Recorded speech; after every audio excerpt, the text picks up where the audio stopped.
What did we just do?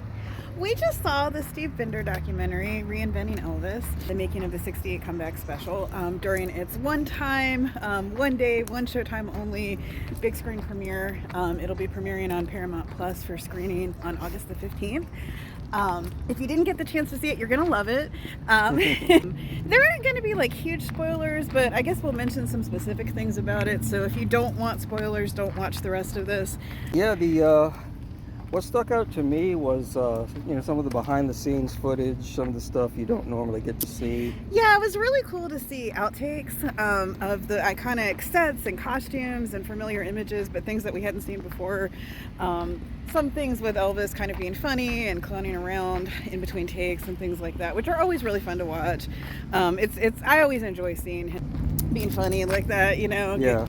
Some of the documentary, some of the story was driven with some animation that was really well done and really added to the dynamics of it.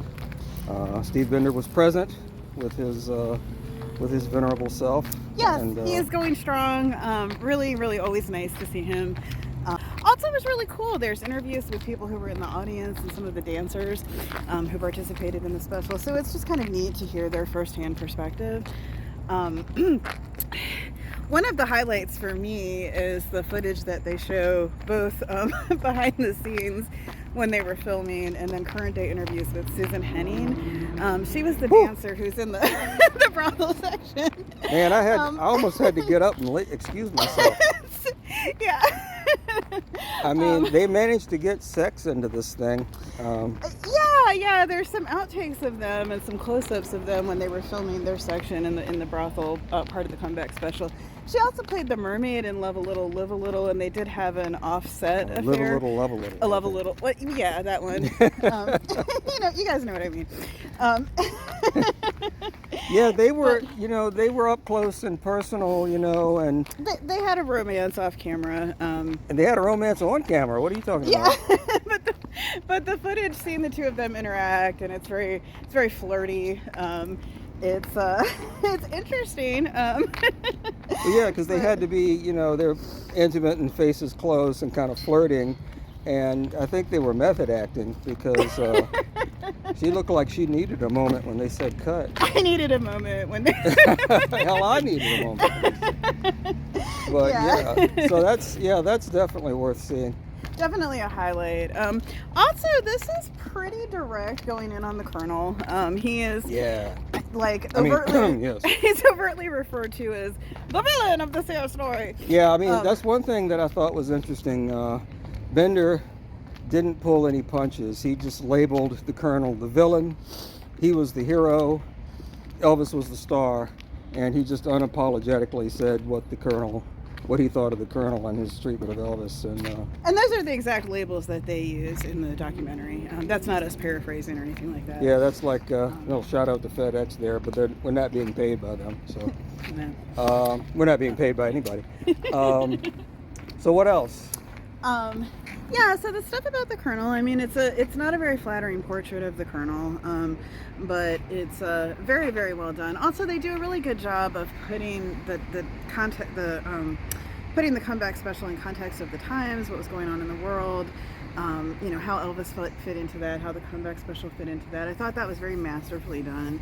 Yeah. It's a very affecting documentary. I mean, I got choked up a couple of times. Yeah. It was well done. It's well done. It's definitely. Yeah. I think it's going to rank up there with one of the better Elvis documentaries. And absolutely. I mean, I think it's wonderful that Steve Binder participated in this and was able to kind of contribute to this.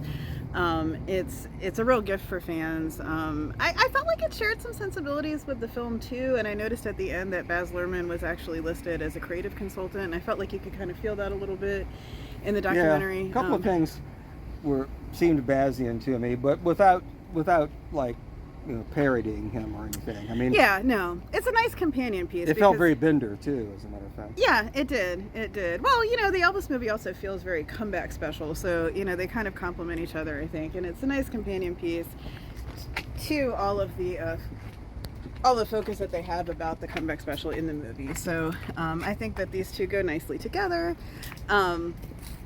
And yeah, I mean, it's very, very, very well done. I really think the fans are gonna love it. We certainly did.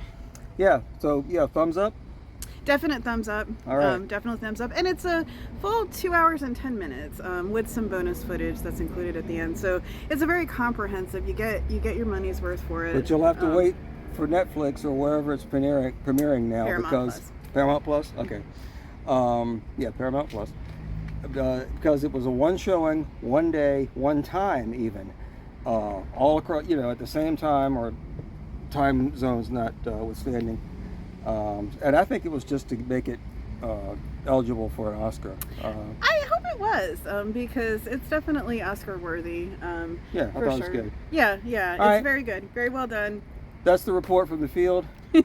Thanks for tuning in. Thanks for watching. And as YouTubers say, don't forget to subscribe, bully the like button, show the algorithm who's boss, ring the bell, say a prayer, phone your mom, whatever you need to do. Yeah. Bye. Bye.